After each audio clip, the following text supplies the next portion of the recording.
महाभारत काल की बात है, जब भारत के एक जंगल में एकलव्य नाम का एक बालक अपने माता पिता के साथ रहता था।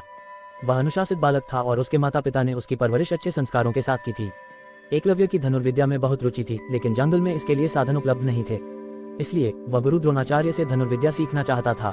गुरु द्रोणाचार्य उन दिनों राजकुमारों अर्थात पांडव और कौरवों को धनुर्विद्या सिखा रहे थे और उन्होंने भीष्म पितामह को वचन दिया था कि वह राजकुमारों के अलावा किसी को भी धनुर्विद्या का ज्ञान नहीं देंगे।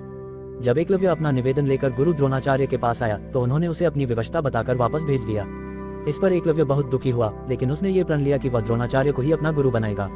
शारीरिक रूप से गुरु की अनुपस्थिति के चलते उसने उनकी मिट्टी की मूर्ति बनाई और उसके सामने तीर कमान चलाने का अभ्यास करने लगा। देखते ही देखते वह एक उम्दा धनुर्धारी बन गया। एक दिन की बात है, जब गुरु द्रोणाचार्य अपने शिष्यों के साथ धनुर्विद्या का अभ्यास करने जंगल की ओर आए। उनके साथ एक कुत्ता भी था। उस समय एकलव्य भी जंगल में धनुर्विद्या का अभ्यास कर रहा था।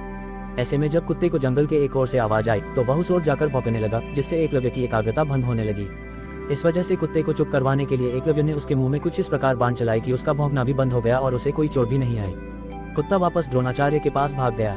जब उन्होंने कुत्ते को देखा तो उन्हें अपनी आंखों पर विश्वास नहीं हुआ और उन्होंने सोचा कि इतना अच्छा धनुर्धारी कौन है जिसे धनुष बाण की ऐसी विद्या आती है।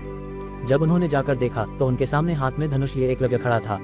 अपने गुरु को देखकर एकलव्य ने उन्हें प्रणाम किया। द्रोणाचार्य ने उससे पूछा कि उसने यह विद्या किससे सीखी, तो एकलव्य ने बताया कि वह किस प्रकार उनकी मूर्ति के सामने प्रतिदिन अभ्यास करता है। ये सुनकर द्रोणाचार्य आश्चर्यचकित हुए। दरअसल गुरु द्रोणाचार्य ने अर्जुन को वचन दिया था कि उससे बेहतर धनुर्धारी कोई नहीं होगा, लेकिन एकलव्य की विद्या उनके इस वचन में बाधा बन रही थी। ऐसे में उन्हें एक युक्ति सूझी। उन्होंने एकलव्य से कहा, वत्स, तुमने मुझसे शिक्षा तो ले ली, लेकिन मुझे गुरु दक्षिणा तो अभी तक नहीं दी है। आदेश करें गुरुवर, आपको दक्षिणा में क्या चाहिए? एकलव्य ने कहा। एकलव्य की बात का जवाब देते हुए द्रोणाचार्य ने कहा कि गुरु दक्षिणा में मुझे तुम्हारे दाहिने हाथ का अंगूठा चाहिए। ये सुनकर एकलव्य ने तुरंत अपनी कृपाण निकाली और अपना अंगूठा काटकर गुरु द्रोणाचार्य के चरणों में रख दिया।